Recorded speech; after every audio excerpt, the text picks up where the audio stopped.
Good morning everyone, my self Amit Kumar from RUHS college of nursing science BSc part first year.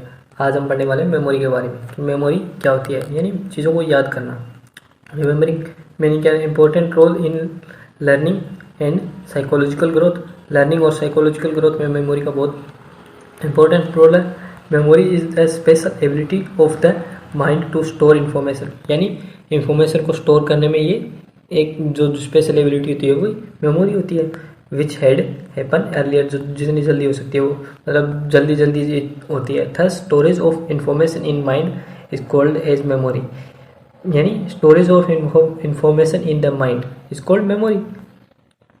अब definition क्या होती है, ability of on an organism to store, retain, retrieve and the information, यानी एक किसी भी individual की ability होती है जो उसको इंफॉर्मेशन रिटेन करने में, स्टोर करने में या रिकॉल करने में हेल्प करती है।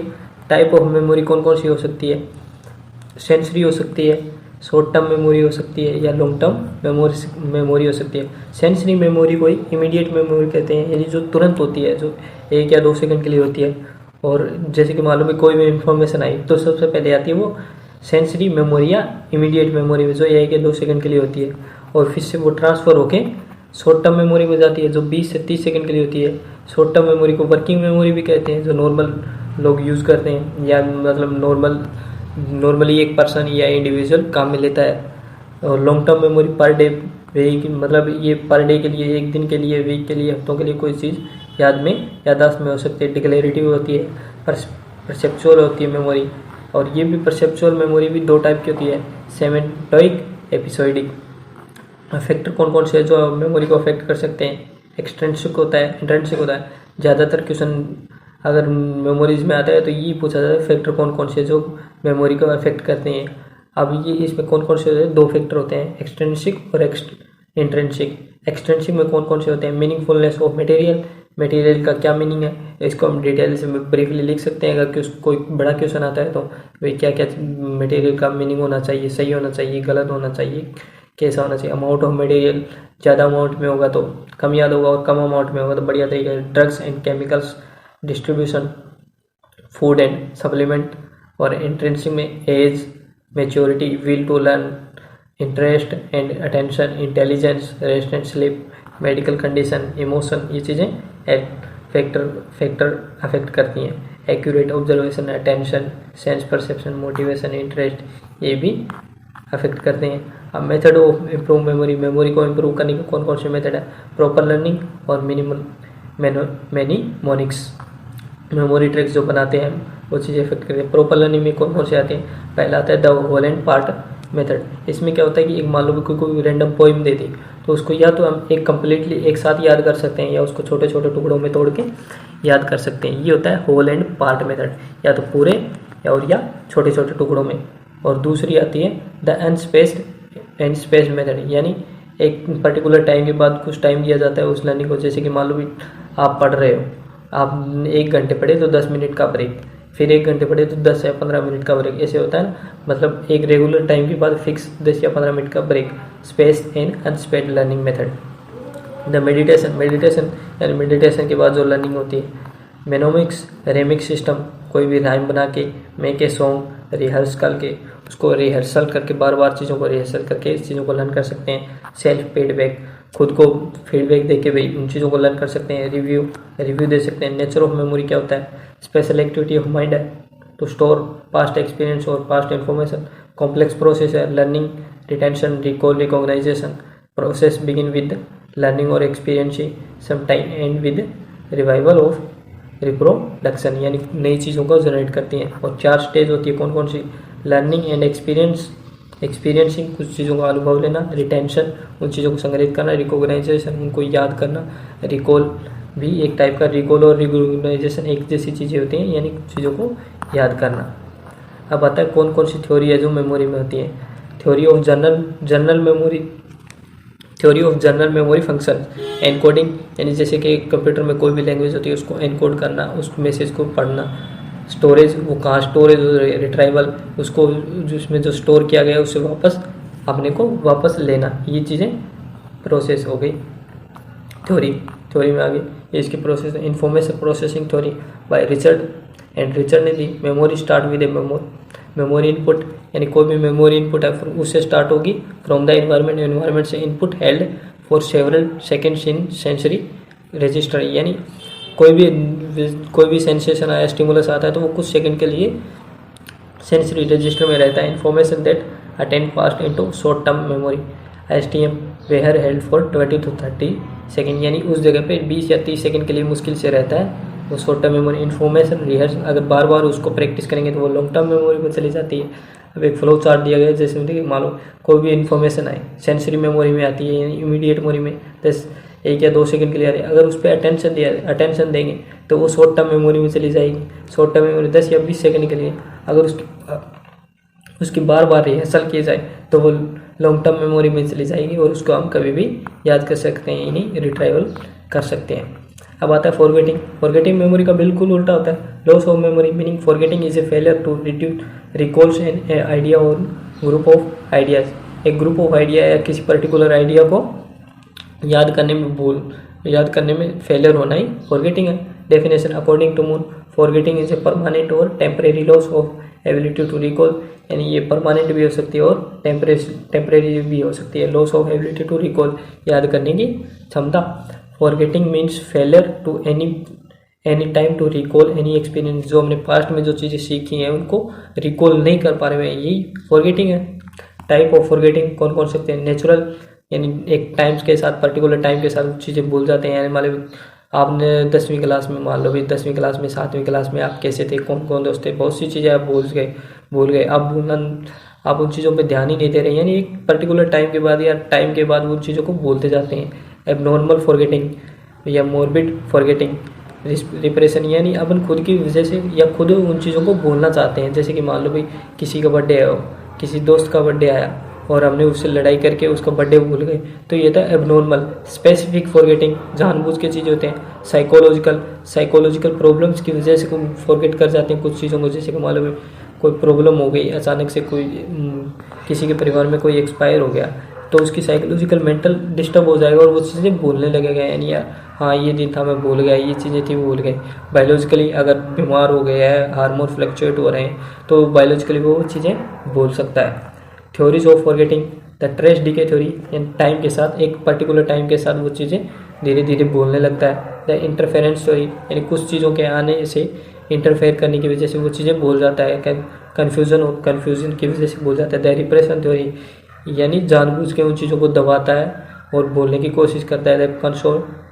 Consolidation theory, due to shock, किसी शॉक के कारण उन चीज़ों को भूल जाता है। Retrieval theory, displacement theory of cause of forgetting क्या क्या कॉज होते हैं? Inadequate impression of the time of learning, lapse of time, interference of association, confusion की वजह से। राइज ऑफ इमोशन, अगर इमोशन ज़्यादा बढ़ गया तो इसकी वजह से भी कुछ चीज़ों को भूल सकते हैं। पूर health, affective mental state, इनएडिक्वेट repetition and practice of learning material, अगर उनमें प्रैक्टिस नहीं की जाए, रिपीट नहीं किया जाए तो भी चीज़ों को भूलने लगते हैं। अदर फैक्टर हो गया, लॉन्ग इलनेस हो गया, फोर्स ऑफ डिस्ट्रैक्शन हो गया, lack of interest, lack of willingness, unfavourable situation, ये भी फॉरगेटिंग के कारण होते हैं। थिंकिंग, अब आता है थिंकिंग यानी सोचना, जैसा कि नाम से ही है। प्रॉब्लम सॉल्विंग स्किल एक टाइप की रेगुलर प्रोसेस है, meaning thinking is a higher complex mental activity. Thinking usually takes place when an individual facing a problem, एक कोई भी इंडिविजुअल प्रॉब्लम को फेस कर रहा है तो वो सोचता है कि भी हाँ इस प्रॉब्लम से कैसे, ये थिंकिंग है। Definition, a problem solving process, कोई a problem solving process use ideas symbols in, जो आइडिया सिंबल कुछ भी यूज़ करता है वही थिंकिंग है। टूल्स ऑफ थिंकिंग, कौन कौन से टूल है? Image level thinking, concept level, language, symbol and sign, logical level. Image level में किसी भी इमेज के बारे में कॉन्सेप्ट, यानी किसी भी कॉन्सेप्ट के, लैंग्वेज कोई सी भी भाषा, मान लो भी बोलने के थ्रू स्पीकिंग के थ्रू उन चीज़ों को समझना। सिंबल का यूज़ करते हैं। लॉजिकल यानी चीज़ों को फ्लेक्सिबल थिंकिंग, साइंटिफिक मेथड के थ्रू सोचते हैं। अब आता है क्रिएटिव थिंकिंग, जो म्यूजिशियन होते हैं, बड़े बड़े म्यूजिशियन होते हैं, आर्टिस्ट होते हैं, वो क्या होते हैं? क्रिएटिव थिंकिंग, उनमें क्रिएटिविटी होती है कि वे हाँ उन चीज़ों को इस तरीके से क्रिएट करेंगे तो ये बढ़िया रहेंगे। Step for the problem solving thinking के क्या क्या स्टेप हैं? पहले तो मतलब रिकॉग्नाइजेशन द प्रॉब्लम, प्रॉब्लम क्या है उसको पहचाना जाएगा। डिफाइनिंग द प्रॉब्लम, उस प्रॉब्लम को डिफाइन करेंगे भाई हाँ इस टाइप की प्रॉब्लम है। कलेक्टिंग रिलेवेंट डाटा, और उस प्रॉब्लम के रिलेवेंट जो भी डाटा होगा उसको कलेक्ट करेंगे। फॉर्मुलेशन हाइपोथेसिस, उसके बारे में हाइपोथेसिस बनाएंगे भी हाँ इस तरीके से अपन इसको सोल्व कर सकते हैं अपने दिमाग में। वेरिफिकेशन करेंगे भी इतने मेथड बने हैं, हाँ अगर मान लो भी कोई प्रॉब्लम है उसको 10 मेथड बना लिए भाई इन 10 मेथड से हम उनको सोल्व कर सकते हैं। और लास्ट में सॉल्यूशन एंड कंक्लूजन, जो सही होगा उस तरीके से लास्ट में सॉल्यूशन और कंक्लूजन निकालेंगे। अब एरर कौन कौन से हो सकते हैं थिंकिंग में? इमोशन हो सकते हैं, रॉन्ग परसेप्शन, यानी अपने सेंस ऑर्गन के थ्रू अगर परसेप्शन ही गलत हो रहा है तो थिंकिंग भी गलत हो सकती है। फियर ऑफ फेल होने का जो डर होता है उसकी वजह से थिंकिंग गलत हो सकती है।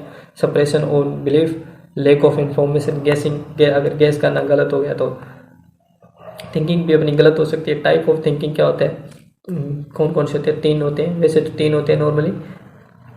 पहला आता है परसेप्चुअल या कॉन्क्रीट थिंकिंग, सिंपलेस्ट टाइप है। Basic of that type thinking is perception, basic है, mostly seen in animal and children. Concrete अब आता है conceptual and abstract thinking, where one make use of concept the generalise idea and language, idea और language का use करके generalise करता है thinking को। और तीसरी आती है लॉजिकल थिंकिंग, रिफ्लेक्टिव होती है, aim at solving complex problem को, जैसे मान लो बड़ी मैथमेटिकल इक्वेशन होती है, इक्वेशंस होती है, फिजिक्स में होती हैं, उन चीज़ों को कॉम्प्लेक्स चीज़ें होती हैं उनको लॉजिकल थिंकिंग के थ्रू सोल्व किया जाता है rather than simple problem. It requires organisation, एक particular organisation of all relevant experience, जो पीछे के एक्सपीरियंस होते हैं उनको, finding new way to reading, retaining to the situation, creative thinking, critical thinking होती है। अब 2 मेन टाइप ऑफ थिंकिंग कौन कौन सी? कंट्रोल्ड, एक होता है कंट्रोल्ड थिंकिंग और एक होता है फ्री थिंकिंग। अब कंट्रोल्ड थिंकिंग में कौन कौन से क्या क्या चीज़ें आती हैं? Process of thinking is controlled and regulated, control और रेगुलेट की जाती है control thinking. Thought is in close touch with reality, जो हमारे दिमाग में विचार आते हैं, जो चीज़ें थॉट चलते हैं वो रियलिटी पे बेस्ड होती हैं, यानी रियलिटी उनमें ज़्यादातर सच्चाई होती है। Are directed towards the achievement, जो गोल प्राप्त करने में, अचीवमेंट प्राप्त करने के तरफ ही होते हैं। Reasoning, problem solving and creative thinking, इसमें 3 पार्ट है, reasoning, problem solving and creative thinking. Reasoning क्या है? Reasoning is a step wise thinking with a purpose और गोल इन माइंड, एक अपने माइंड में जो गोल है, पर्पस है, उसको एक स्टेप वाइज थिंकिंग करना है या सोचना ही reasoning is a combining past experience in order to solve problem which can not be solve by mere reproduction of earlier solution, जो नए होते हैं उनके थ्रू हम वो चीज़ नहीं कर पाते। टाइप ऑफ रीजनिंग कौन कौन से? Inductive, proceed from specific facts और ऑब्जर्वेशन टू जनरल प्रिंसिपल, यानी ये किस तरह, ये क्या होते हैं? स्पेसिफिक फैक्ट जो हमारे पास होते हैं उनसे लेकर जनरल प्रिंसिपल तक प्रोसीड करती है इंडक्टिव रीजनिंग। डिडक्टिव रीजनिंग में क्या होता है कि just opposite of inductive proceed from general principle to specific, ये जनरल प्रिंसिपल से स्पेसिफिक प्रिंसिपल की तरफ प्रोसीड करती है। अब आता है problem solving, problem deliberate and sense act involve use of some novel method, जो नोवेल मेथड का definition, it is the process of overcoming difficulties that appears to interfere with the attainment of goal, जो goal को attainment करने में interfere करते हैं। It is procedure of making adjustment in spite in interference. अब आता है scientific method of problem solving. कौन साइंटिफिक मेथड क्या है? प्रॉब्लम अवेयरनेस, प्रॉब्लम के बारे में पता होना चाहिए। प्रॉब्लम अंडरस्टैंडिंग, प्रॉब्लम के बारे में आपको समझ में आना चाहिए। Collecting of relevant information,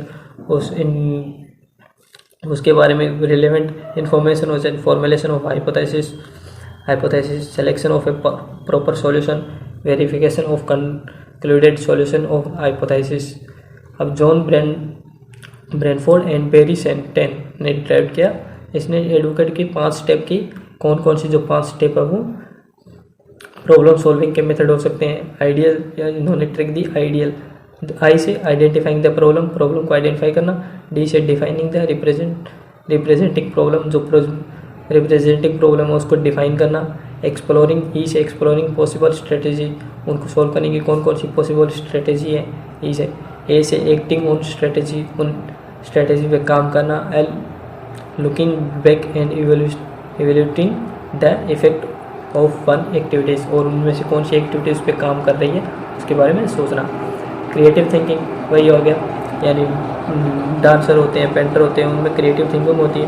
process individual generalise on original unusual procedure, यानी अनयूजुअल जो चीज़ें होती हैं वो, इसके 5 स्टेज होती है। स्टेज फर्स्ट में क्या होता है, प्रिपरेशन होती है, यानी किसी चीज़ के बारे में सोच के प्रिपेयर करता है भी हाँ मैं इस चीज़ के लिए ऐसा करना है। जैसे मान लीजिए पेंटर को कोई पेंटिंग बनानी है बढ़िया से, पहले वो प्रिपरेशन करेगा, यानी सोचेगा अपने मन में कि मुझे क्या बनाना है।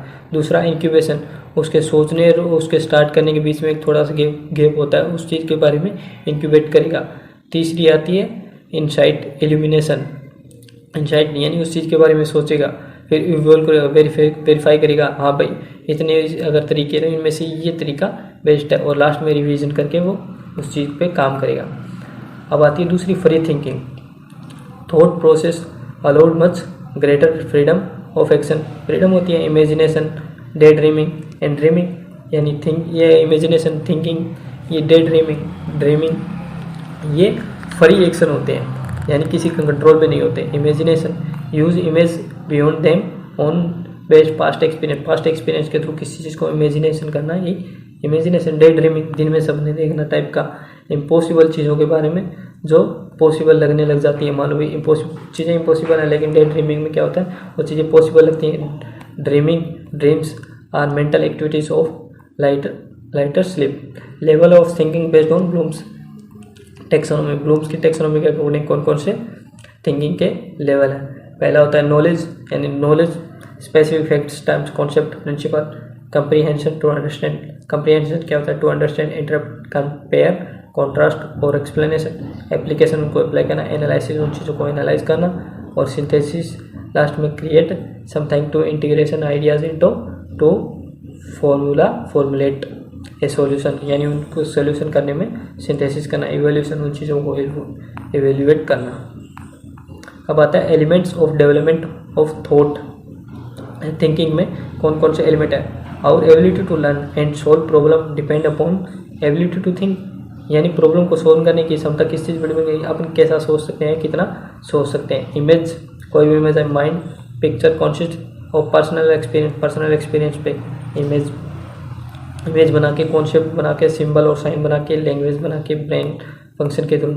एरर इन थिंकिंग, क्या क्या एरर हो सकते हैं। व्हेन इन्फॉर्मेशन इनकरेक्ट और response is inappropriate call errors, यानी अगर इन्फॉर्मेशन ही गलत आ रही है तो इनएप्रोप्रिएट रिस्पॉन्स हो सकता है, ये रिस्पॉन्स इनएप्रोप्रिएट कॉल एरर। और कौन 5 एरर हो सकते हैं। पार्शियलिज्म, यानी thinker observer problem by one perspective, यानी थिंकर और ऑब्जर्वर को एक पार्शियलाइज्म कर दिया जाए, नहीं इस चीज़ को नहीं करनी है जाएगा तो वो partialism. Adversely thinker, like you are wrong so I should right. मान लो भी कोई ये बोल रहा है कि तुम गलत हो तो मैं सही हूँ, चाहे वो दूसरा भी गलत हो लेकिन वो बोलता है। एडवर्सली थिंकिंग, ये थिंकिंग होती है। Time scale error, initial judgement, arrogance and consent. अब आता है कोग्निटिव थिंकिंग एरर्स क्या होते हैं। Black and white thinking, over generalisation, mental filters, jumping to conclusion, imagination and minimisation, emotional reasoning. Favourable element in development of correct thinking में क्या क्या वो चीज़ें एलिमेंट है। Interest and attention, strong motivation, alertness and flexibility, flexible time limit, wide range in intelligence, adequacy of knowledge and experience, thinking with a definite aim, freedom and flexibility in thinking, incubation, intelligence and wisdom, proper development of concepts and language, adequacy of reasoning process, control और emotion पे control करना। Stage in development of thinking, Jean Piaget ने दी, Swiss philosopher थे जो psychologist, इन्होंने कौन कौन सी स्टेज बताई थी। ये पिगेट्स कोग्निटिव डेवलपमेंट स्टेज कौन कौन सी थी। एक तो सेंसोरी मीटर, यानी बर्थ से लेकर 2 साल तक वो बच्चा क्या क्या सीखते हैं, जैसे कि मान लो अपनी माँ को पहचानना सीख जाता है, अपने पापा को पहचानना सीख जाता है, या अपनी फैमिली मेम्बर को पहचानना सीख जाता है 2 साल तक बच्चा। तो ये आती है sensory motor thinking. Pre operational 2 to 7 year होती है, 2 से 7 साल प्री ऑपरेशनल। उसमें बच्चा क्या सीखता है या क्या चीज़ें सोचता है, सवाल पूछता है, नई नई चीज़ें करता है उनके बारे में, ये होती है प्री ऑपरेशनल। और फिर आता है concrete operational thinking, 7 to 11 years में होता है। इसमें क्या क्या वो चीज़ें सीखता है, क्या क्या थिंक करता है, इसके बारे में आता है। फॉर्मल ऑपरेशनल एडोलेसेंस तो 11 से 15 साल के बीच में होता है ये। अब एज सेंसोरी मोटर बच्चा छोटे 2 साल तक, प्री ऑपरेशनल इसमें क्या क्या चीज़ें आती हैं। Concrete think child can be reasoning logically सोच सकता है 7 से 11 साल बच्चा। फॉर्मल ऑपरेशनल 11 से 15 साल का। The adolescence reason more abstract logical ways through the which more realistic idealistic चीज़ों के बारे में सोचना।